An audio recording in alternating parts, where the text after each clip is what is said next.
একই ফ্রেমে বাংলাদেশের ৫ পেসার, কন্ডিশন আর উইকেট যখন বারবার পেসারদের পক্ষে, তখন তাদের নিয়ে আলোচনা হওয়াটাই স্বাভাবিক। ম্যাচের আগের দিন শেষ মুহূর্তের অনুশীলন, ব্যাটিং বোলিংয়ে নিজেদের সেরা প্রস্তুতিটাই নিয়েছে টাইগাররা।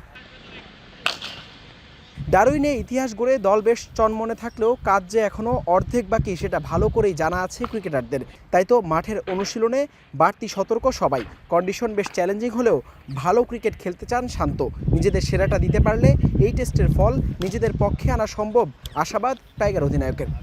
এত দূরে চিন্তা করতে চাই না। আমি প্রথম থেকে যে কথাটা বলে আসছি যে আমরা ভালো ক্রিকেট খেলতে চাই, আবার সেম ইচ্ছাটা থাকবে যে 5 দিন ভালো ক্রিকেট খেলতে চাই। সো ইম্পর্টেন্ট এক একটা দিন এক একটা সেশন আমরা কত ভালো ক্রিকেট খেলছি, সো ওইটাই টার্গেট থাকবে।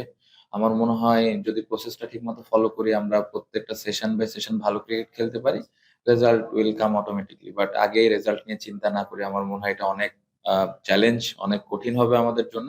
বাট আমি বিশ্বাস করি আমাদের ভালো ক্রিকেট খেলাটা ইম্পর্টেন্ট, প্রত্যেকটা সেশন বাই সেশন ভালো ক্রিকেট খেলা। প্রথম ম্যাচ হেরে সমালোচনায় জর্জরিত ক্রিকেট অস্ট্রেলিয়া। মাঠে এসে দীর্ঘক্ষণ উইকেট নিরীক্ষা করতে দেখা যায় অজি ক্যাপ্টেন প্যাট কামিন্সকে। ডারউইনে হয়তো কন্ডিশনটা বুঝে উঠতে ব্যর্থ হয়েছিল দল, তবে ম্যাকাইতে কোনো ছাড় দিতে নারাজ স্বাগতিক অধিনায়ক। এর আগেও ২০১৭ সালে আমরা বাংলাদেশের বিপক্ষে প্রথম টেস্ট হেরে বাউন্স ব্যাক করেছিলাম। চাপের কিছু নেই, বাংলাদেশ দুর্দান্ত খেলেছে। এই ম্যাচটাও আমাদের জন্য সহজ হবে না। ম্যাচের ২৪ ঘন্টা আগেই একাদশ ঘোষণা করেছে অস্ট্রেলিয়া, যেখানে এসেছে এক পরিবর্তন, ফিরেছেন ম্যাট রেনশো। অন্যদিকে বাংলাদেশের একাদশও যে পরিবর্তন আসছে তা অনেকটাই নিশ্চিত। প্রস্তুত ম্যাকাই ১২তম টেস্ট ভেন্যু হিসেবে যাত্রা করতে যাচ্ছে গ্রেট ব্যারিয়ার রিফ এরেনা, যেখানে বাংলাদেশের সামনে সুযোগ আছে একটা ইতিহাস গড়ার। ১৩৯ বছরের ইতিহাসে অস্ট্রেলিয়া কখনোই নিজেদের মাটিতে টেস্টে হোয়াইট ওয়াশ হয়নি।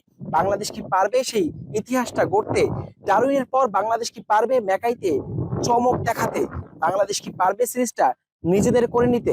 সব প্রশ্নের উত্তর মিলবে এই গ্রেট ব্যারিয়ার রিফ এরেনায়। হাসান আল মারুফ, Jamuna sports, Mackay, Queensland, Australia.